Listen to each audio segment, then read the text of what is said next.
कृष्णा। जय श्री राधे। जय हो प्रिय ठाकुर जी महाराज। भक्तों, अब कार्तिक महात्म्य का अध्याय 34वां श्रवण करिए। हे सूत जी, पीपल का पेड़ शनिवार को छोड़कर सप्ताह के बाकी दिनों में क्यों नहीं पूजा जाता? सूत जी ने कहा कि समुद्र का मंथन करने से जो रत्न देवताओं को मिले, उनमें से देवताओं ने लक्ष्मी और कौस्तुभ मणि को भगवान विष्णु को दे दी थी। विष्णु भगवान जब श्री लक्ष्मी जी से विवाह करने के लिए तैयार हुए तो लक्ष्मी जी ने कहा कि हे प्रभु, जब तक मेरी बड़ी बहन का ब्याह नहीं हो जाता, आप मुझे छोटी बहन से कैसे ब्याह कर सकते हैं?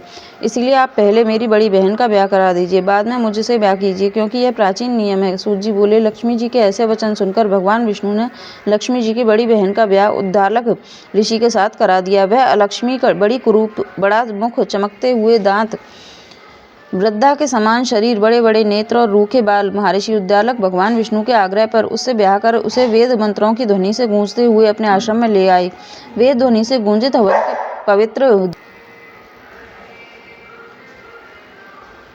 सुगंधित उस मनोहर ऋषि आश्रम को देखकर वह बहुत दुखी हुई। उसने महर्षि उद्दालक से कहा कि इस आश्रम में वेद ध्वनि हो रही है, यह स्थान मेरे रहने योग्य नहीं है, इसलिए तुम मुझे किसी दूसरी जगह ले चलो। उसकी बात सुनकर महर्षि उद्दालक ने कहा कि तुम यहाँ पर क्यों नहीं रह सकती और तुम्हारे रहने योग्य दूसरी जगह कौन सी है, यह मुझको बताओ। अलक्ष्मी ने कहा, जहाँ पर वेद की ध्वनि होती हो, अतिथियों का सत्कार होता हो, यज्ञ आदि होते हों, उस स्थान पर मैं नहीं रह सकती। जहाँ तक पति पत्नी आपस में प्यारे हों, पितरों के नियमित यज्ञ होते हों, देवताओं को पूजन होता हो, वहाँ पर मैं नहीं रह सकती। जहाँ पर दिन रात पति पत्नी लड़ते हों और जहाँ से अतिथि लोग सदा निराश लौटते हों, जहाँ पर पूज्य वृद्धों, सत्य पुरुषों तथा मित्रों का अनादर होता हो और जहाँ दुराचारी, चोर, पर स्त्रीगामी प्राणी रहते हों, जहाँ पर गौओं का वध होता हो, मद्यपान, ब्रह्महत्या आदि पाप होते हों, वहाँ पर मैं प्रसन्नता पूर्वक निवास करती हूँ। सूत जी ने कहा कि इस प्रकार अलक्ष्मी के वचन सुनकर उद्दालक का मन मलिन हो गया।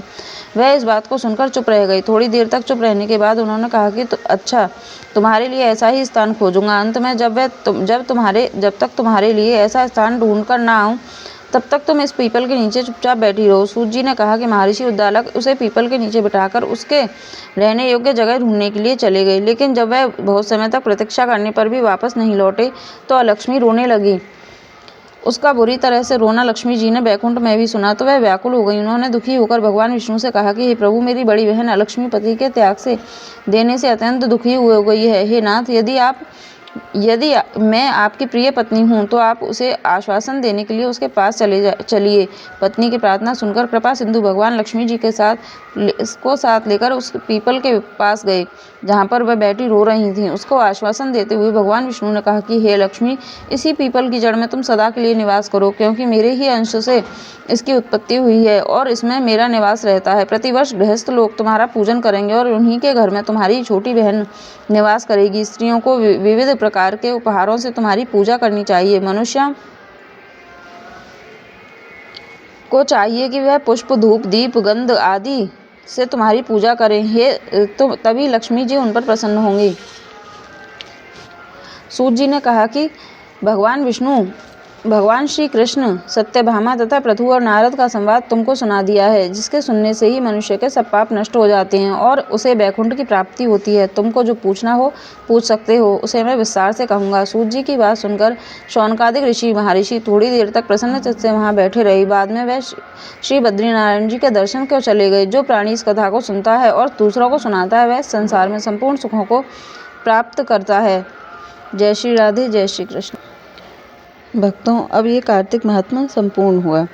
35वें अध्याय में सिर्फ और सिर्फ है तुलसी विवाह, जो कि अब निकल चुका है, तो वो मैं आपको अगले वर्ष अवश्य सुनाऊंगी। अब आप लोगों से मेरी एक प्रार्थना है कि जिन लोगों ने कार्तिक महात्म्य मुझसे सुना है, वो ज़्यादा नहीं, सिर्फ 10 रुपये या 20 रुपये अपनी श्रद्धा अनुसार मंदिर में मेरे नाम से, यानी कि जिनसे आपने कार्तिक महात्म्य सुना है उनके नाम से मंदिर में चढ़ा दीजिएगा। तभी आपका कार्तिक महात्म्य सुनने का फल पूरा होगा। जय श्री राधे। जय श्री कृष्ण।